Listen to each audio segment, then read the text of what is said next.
Welcome to the new Smart Bonus template. What is the Smart? The Smart is the Buena Vita bonus structure to align compensation with performance. So why the new version? We've reformatted the Smart Bonus to improve the usability and efficiency of this process. The old Smart required lots of manual inputs and time-consuming calculations. The new Smart requires far fewer inputs and automatically generates the calculations for you. Now let's walk through how to populate the new version of the Smart starting at the top. So you'd start by simply entering the property name.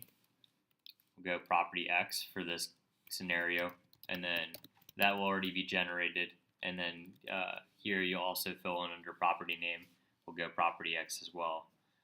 Then you'll come down to total units and enter the total amount of units at your property. And all of those that we just inputted will be one-time entries, and then they won't change, or they shouldn't change. Then you'll come over to month, and you'll put in the correlating month.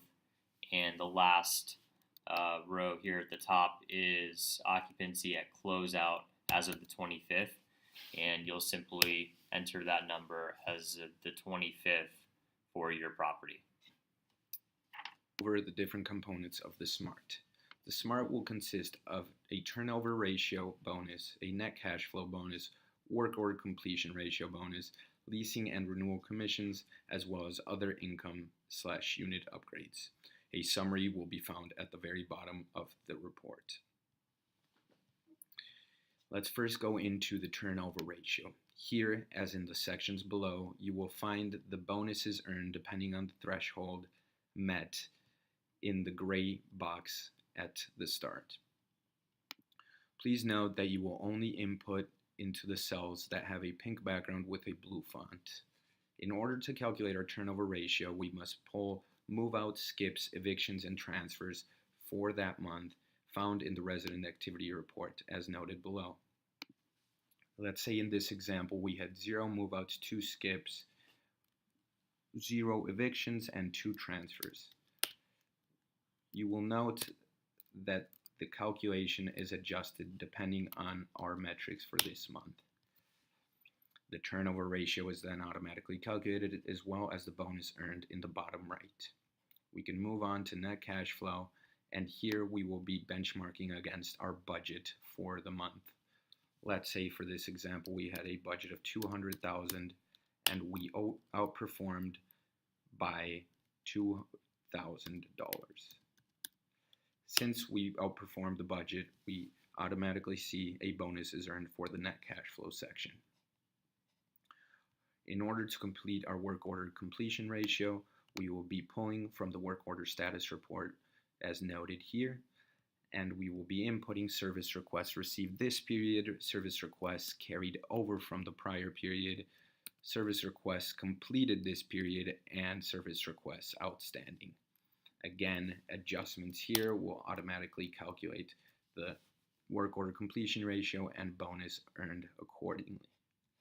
Leasing and renewal commissions, we will only be filling out the one of the rows depending on our occupancy level. Here you can see that in this example we are at 96% occupancy at closeout on the 25th of the month. If we had, for example, 2 new leases and 2 renewals for this month, we would list out the units that had those leases, not necessary for renewals, and we would see that our bonuses are again automatically calculated depending on those numbers. Other income and unit upgrades include categories such as pet rent, washer dryer rental, parking, full and modification upgrades, and we can list unit numbers here again, number of units that received this other income category, and the first month's premium. Let's say we had 3 units that had a pet rent for the month. We would list the number of units here, again list the unit numbers, and finally include that first month's premium amount, and we would receive a $30 bonus in this case for pet rents. In the commission summary, you will find that all of the above bonuses are calculated and summed up here. The only section to worry about as far as inputs here is the number of employees in order to ensure that the proper proportion is split out amongst the staff. As a quick reminder, all sections include a reference to the correlating report or reports where the information for that section can be pulled from. If you have any questions or concerns, of course, feel free to reach out to us anytime. Thank you.